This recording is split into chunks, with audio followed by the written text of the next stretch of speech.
Que la paix soit sur vous. Nous sommes à une nouvelle étape de l'accomplissement de la mission du prophète sur lui et la paix. Il poursuit sa stratégie de rencontre de différentes délégations. Une nouvelle aurore se présente. C'est la délégation des gens de Yathrib. Cette ville est bien connue du prophète, alayhi salatu wassalam, puisque c'est celle de la famille du côté maternel de son grand-père Abdul Muttalib. C'est aussi l'endroit où est enterré son défunt père Abdullah. Sa mère, Amina, quand il était petit, l'avait emmené visiter justement la tombe de son père. Et il avait pu donc rencontrer sa famille du côté de son grand-père.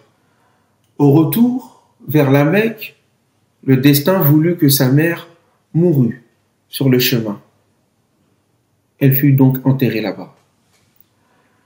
Le prophète donc a des relations avec Yathrib, mais il n'avait pas pensé à interpeller les gens de Yathrib et à faire de cette ville l'endroit d'où pouvait sortir vers l'extérieur, vers l'universel, le message de l'islam et donc trouver un refuge et une protection. Pour quelle raison? Parce que Yathrib, durant 5 années, était traversé par une guerre civile terrible entre les principales tribus, les principales familles de Yathrib, les Aws et les Khazraj, qui étaient 2 tribus qui étaient issues du Yémen et qui, des siècles avant, avaient émigré vers ce territoire qui était Yathrib. Ils y avaient trouvé des tribus juives qui étaient venues se réfugier là-bas, les Banu Nadir, les Banu Qurayza, les Banu Qaynuqa et d'autres encore. Ces derniers avaient fui les différentes persécutions qu'ils subissaient, soit de la part des Perses, soit de la part des Byzantins, et voulaient trouver un refuge, un endroit éloigné qui leur permettrait de pouvoir prospérer et se protéger. Les Khazraj et les Aws, ces principales donc tribus, vont établir des alliances avec les tribus juives et donc composer cette ville qui s'appelle Yathrib. Guerre civile donc il y a entre ces grandes tribus arabes et des alliances se font avec les tribus juives qui leur fournissent des biens, du matériel, des armes pour perdurer et continuer la guerre en prenant parti pour les uns et les autres. Nous sommes donc dans cette situation-là. Yathrib est une ville très très ancienne. Nous avons déjà mention de cette ville dans les différents livres d'histoire, notamment de Byzance, où, à l'époque de l'empereur Auguste, à la suite de Jules César, une expédition se fait jusqu'au sein de la péninsule arabique, où les Romains établissent une relation, un pacte avec les différentes tribus qu'ils rencontrent arabes de la péninsule arabique, dont la ville de Yathrib, qui sera d'ailleurs nommée, citée de façon claire dans les différentes chroniques et annales de cette époque de l'Empire romain. Donc, il y a effectivement une présence très très ancienne de cette ville. Par ailleurs, cette guerre civile a tué, éliminé toute une génération de leaders, de grands chefs âgés, laissant la place à des jeunes hommes en quête d'un avenir, en quête d'une situation politique plus stable, en quête d'une idée, d'une vision, d'une stratégie, d'une politique qui arriverait à les réconcilier. D'autant que nous sommes toujours dans une situation où les uns et les autres cherchent des alliances et des alliés pour pouvoir perdurer et continuer la guerre. C'est dans ce contexte-là que le prophète, sur lui la paix, entendra parler de la venue d'une délégation issue des Khazraj. Les Khazraj, au sein desquels se trouvent les Banu Najjar, qui sont la famille du côté maternel, encore une fois, de son grand-père Abdul Muttalib. Il y a donc des liens de parenté. Le prophète leur parle comme il parle aux autres délégations. Ils entendent le message, mais sont trop occupés avec leur situation interne instable. Mais, nous disent les livres d'histoire, l'un d'entre eux dit, mais on devrait peut-être écouter cet homme. Il pourrait nous apporter une solution par rapport à la situation que nous vivons. Mais cela est dit ainsi sans qu'ils prêtent vraiment attention. Ils s'en vont. Quelque temps plus tard, 5 ans avant l'hégire, ils reviennent, des discussions ont lieu, le prophète vient les voir, ils sont là pour trouver auprès de Quraysh des alliés pour pouvoir continuer à combattre les Haus au sein de Yathrib. Le prophète les entend, il vient les voir et leur dit, mais ne vais-je pas vous proposer une solution bien meilleure que la guerre? Laquelle, mon frère? Dis-nous, explique-nous. Il s'oppose. Je suis le messager de Dieu. Je suis son prophète. Elle leur parle de la religion. Ils entendent et sont attentifs. Ils sont les voisins des Juifs porteurs de la religion du livre et connaissent donc le discours religieux. Ils ne sont donc pas surpris. D'autant que dans leurs discussions et dans leurs conflits, quelquefois, qui, entre alliés interposés, pouvaient avoir lieu avec les tribus juives, ils entendaient souvent l'argument de la part des savants juifs de la venue prochaine d'un prophète qui sera de leur côté et les aidera à prendre le dessus sur l'ensemble de leurs ennemis et de leurs adversaires.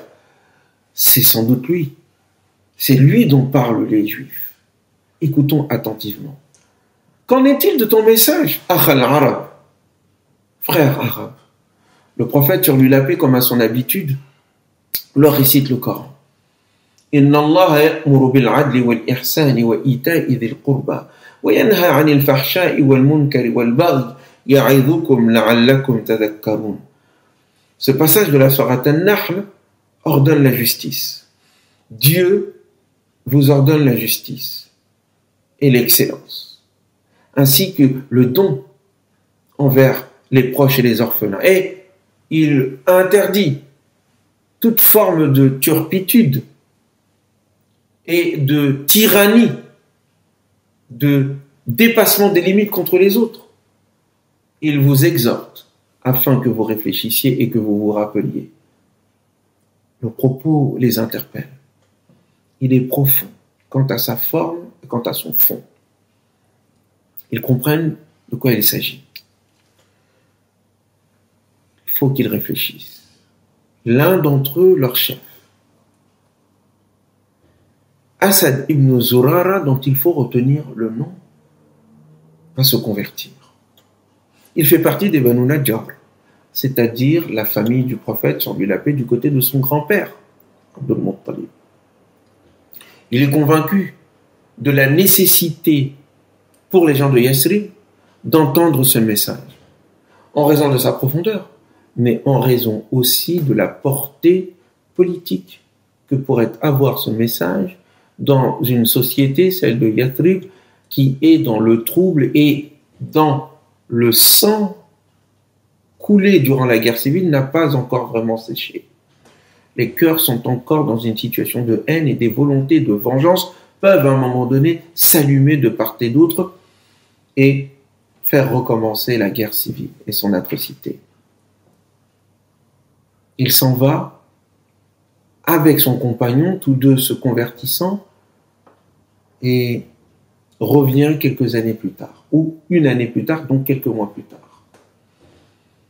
Mais il faut comprendre la situation politique dans laquelle se trouve Yathrib au moment où nous sommes en train d'en parler, c'est-à-dire au moment où Ibn Zurara repart vers Yathrib. Il y a 3 grands partis. Premier parti, celui des Haus, une tribu grande équivalente à celle de Khazraj, bien que les Khazraj étaient beaucoup plus nombreux. Ils ont un certain nombre d'alliés, notamment aux Juifs. Première partie. Deuxième partie, il y a les Khazraj, qui ont aussi leur allié juif.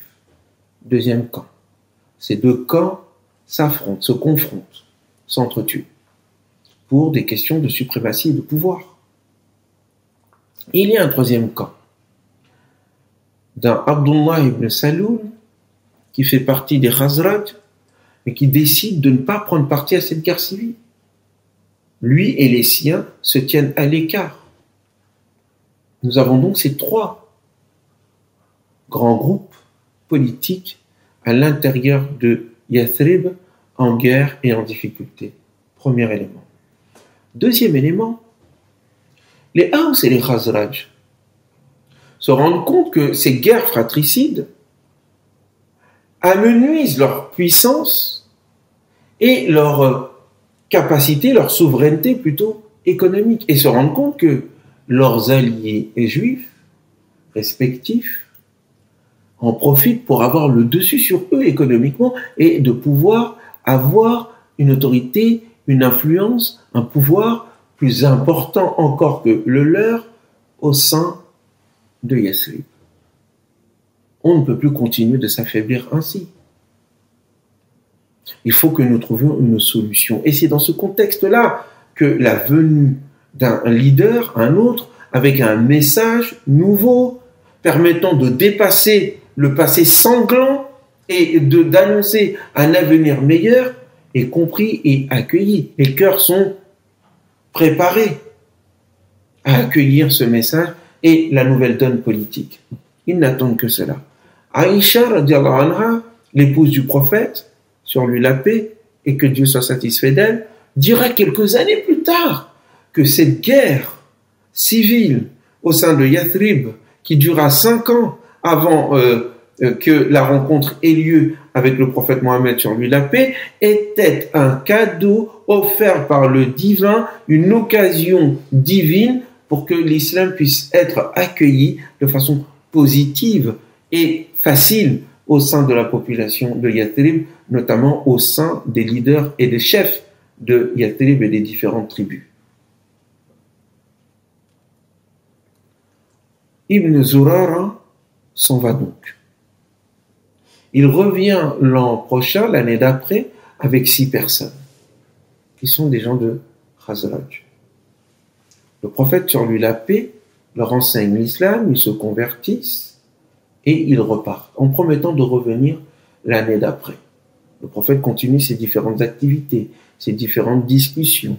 Ils reviennent au prochain pèlerinage avec 12 personnes qui se convertissent à l'islam. Une majorité de Khazraj et quelques personnes de Haus. Le prophète, sur lui la paix, décide cette fois-ci de les faire accompagner par 2 émissaires. Mus'ab ibn Umayr, un jeune homme issu de l'aristocratie quraïchite, qui comprend très bien le Coran et l'islam, qui a un beau visage et surtout qui est d'une éloquence exceptionnelle. Il l'envoie avec eux. Et il envoie aussi Ibn Maktoum, un aveugle, dont parle le Coran, au moment où ce dernier, c'est-à-dire l'aveugle, Ibn Maktoum, Abdullah, vient voir le prophète sur lui la paix avec insistance afin qu'il puisse recevoir de sa part l'enseignement de l'islam. Et le prophète, sur lui la paix, occupé à essayer de convaincre les chefs et notables de Quraysh, lui fait le signe de le laisser un peu tranquille afin qu'il puisse ne pas rater l'occasion de convaincre un des seigneurs de Quraysh. Et le prophète est un peu renfrogné. Il est dérangé par lui et par l'insistance de cet aveugle, de cet homme qui n'était rien en réalité. Et une sourate va être révélée pour tenser le prophète, sur lui la paix, par rapport à l'enthousiasme qu'il avait en lui faisant préférer de donner de l'importance aux notables de Quraysh au détriment de cet aveugle. Le Coran, Abasa wa Tawalla, c'est la sourate qui est révélée en disant que cela est interdit et qu'il ne faut jamais recommencer une telle chose. Le prophète s'en souviendra jusqu'à la fin de sa vie et mettra toujours sur un certain piédestal cet aveugle pour lequel le Coran, la révélation divine, Dieu subhanahu wa ta'ala, l'avait averti. Et donc, nous avons quelque chose ici qui a lieu. Le prophète choisit pour chef, pour une délégation des plus importantes, un jeune homme et un aveugle. la jeunesse et une personne qui se trouve dans des situations, on va dire où c'est la loi du plus fort qui existe, ou même dans des situations, on va dire, de normales, dans des sociétés qui ne prennent pas tellement en compte la situation des aveugles, il envoie 2 personnes qui, dans les tribus arabes, auraient pu être considérées comme des gens un peu qui manquent d'expérience et de capacité, de compétences. C'est pourtant eux qui l'envoient. Prouvons encore une fois la mentalité, la vision qui est celle du prophète alayhi salatu wassalam, qui diffère complètement de celle de Quraysh et des différentes tribus. Le succès est total. En une année, ce n'est pas 12 personnes ou 20 personnes qui reviennent voir le prophète sur lui la paix. C'est 73 personnes qui viennent voir le prophète, dont 2 femmes. Il faut que j'énonce quelque chose d'important, sur lequel peut-être nous allons nous arrêter un peu. Les 12 personnes qui reviennent voir le prophète sur lui la paix établissent avec lui un pacte qui s'appelle le pacte d'Al-Aqaba. Ce pacte-là fonde l'alliance morale que les gens de Yathrib vont établir, ces convertis, vont établir avec le prophète Mohammed sur lui la paix, le respect des enseignements moraux de l'islam, le fait de s'empêcher d'agir dans le sens de ses interdits, de se rapprocher de Dieu et d'appliquer sur eux-mêmes les exigences morales et les devoirs spirituels que le Coran leur demande de faire.